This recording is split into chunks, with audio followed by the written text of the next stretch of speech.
Привет, это Кирилл. Как правильно произносят артикль the в английском языке?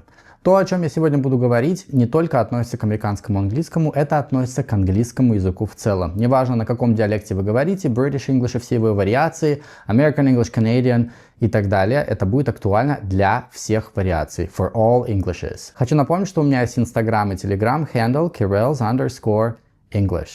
Также, если вы хотите индивидуальные онлайн-уроки со мной, в описании под этим видео есть ссылка со всеми деталями. Если посмотреть в словаре, как произносится артикль the, то выйдет минимум два разных варианта. В зависимости от того, какой звук следует после артикля the. Вы знаете, если следует гласный звук, мы его произносим the.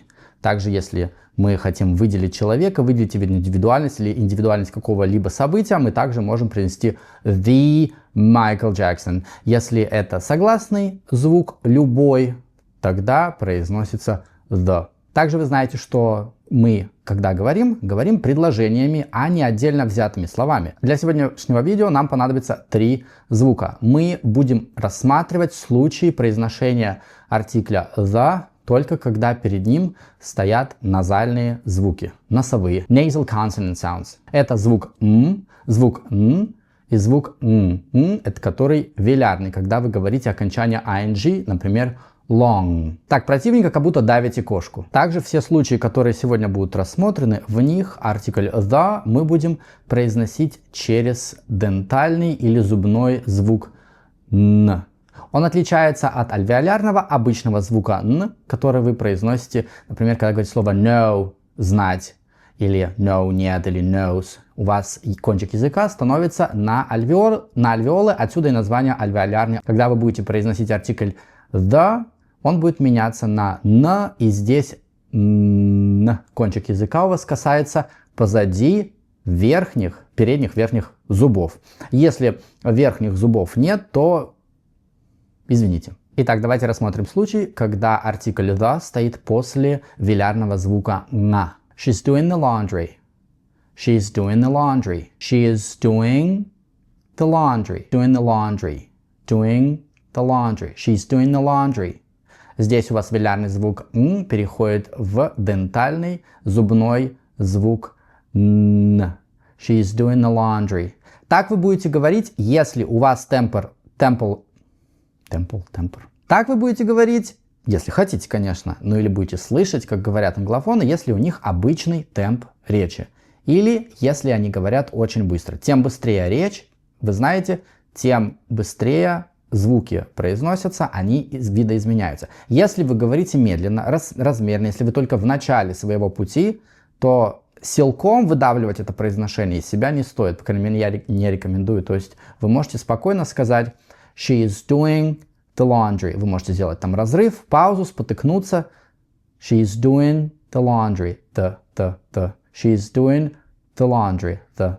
She is doing the laundry. Либо в обычном темпе речи what is she doing? She's doing the laundry. She's doing the laundry. Особенно вы можете это заметить в песнях, если люди читают рэп и говорят очень-очень быстро. Как раз вот это вот произношение, оно имеет место, потому что иначе, по-другому вы не успеете в такт, и вы просто оплюете вашего собеседника. Рассмотрим следующий случай, когда носовой звук м встречается с артиклем the. I need to trim the bushes.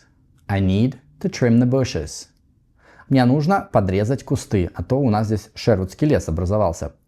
Trim the bushes.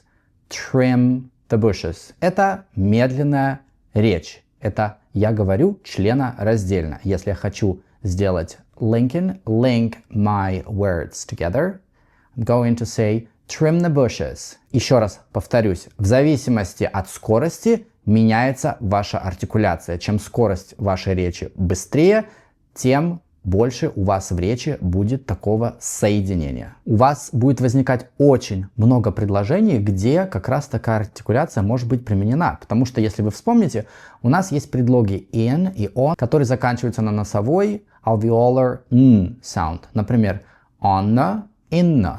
Здесь я хочу вас предостеречь, чтобы у вас не получилось ona, ina, потому что получается, что вы говорите артикль a. Это совершенно другой артикль, совершенно другой смысл будет. Вам нужно удваивать эту букву. То есть, если у вас in, например, she's in the garden, she's in the garden, she's in the garden, She's in the garden.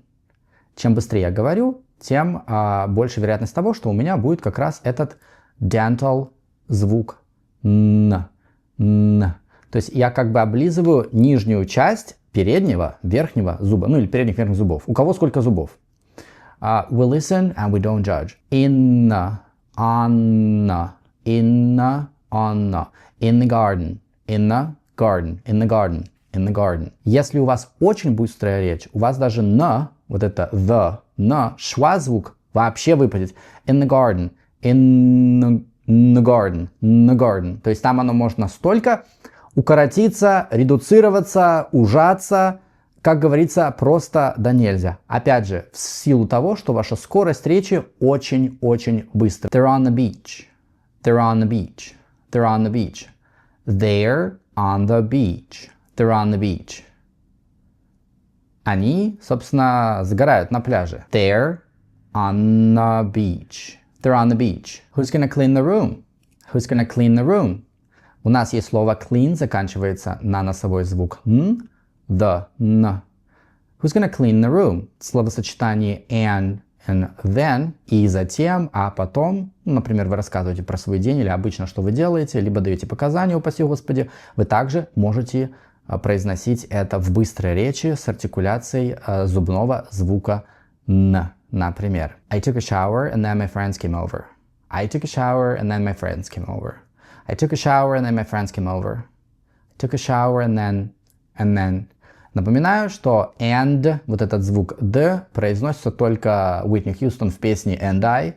В обычной речи, в обычном темпе речи звук d всегда выпадает n. И вы произносите в слове and только букву n. N.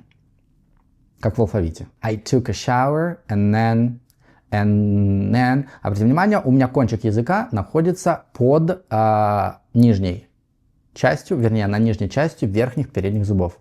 First I took a shower and then. Но если я буду говорить обычное слово nose, у меня кончик языка поднимется вверх на альвеолы. Вот это большое различие между двумя назальными носовыми звуками n, alveolar n, and dental n. Может быть, вам интересно, и вы зададитесь вопросом, почему так происходит. Отвечу. Звук n по своей артикуляции is very strong sound. It takes th over. Плюс, помните, когда мы говорим, нам нужно говорить так, чтобы было очень просто, чтобы язык скользил по зубам, чтобы звуки сами, как говорится, слетали с языка. По-английски это говорится как roll off your tongue. Так вот, когда вы вместо the интердентального будете говорить «н», вам будет гораздо легче roll the sounds of your tongue. Поэтому, если вы когда-нибудь слушали, вернее, внимательно, как говорят англофоны, и вам казалось, что что-то там не то, и звук, в общем, какой-то не